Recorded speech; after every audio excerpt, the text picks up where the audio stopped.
ARU has had some really career-defining opportunities for me. One of them was that I had the opportunity to participate in an ARISE internship, and I got the opportunity to meet them through a live brief at ARU. It was an amazing internship experience and I learned a lot from it.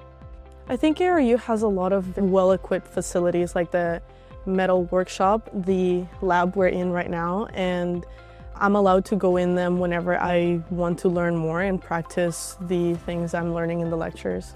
I would say what stood out the most from ARU was the module and the idea that we do have the ability to do hands-on projects. The tutors here are very supportive. When you need them, they will always be there for you. They're very accommodating with anything that you have to ask them. I personally have had to do a lot of work with them, especially for society activities, and they've been really supportive. I think they care about their students, and that's one thing that stands out about them for me. What I love about the course mainly is science and hands-on experience, as it helps you get started. It teaches you a lot of more life experiences which you will be experiencing during your work time. If you're thinking of studying engineering at ARU, I'd just say go for it. The possibilities are endless.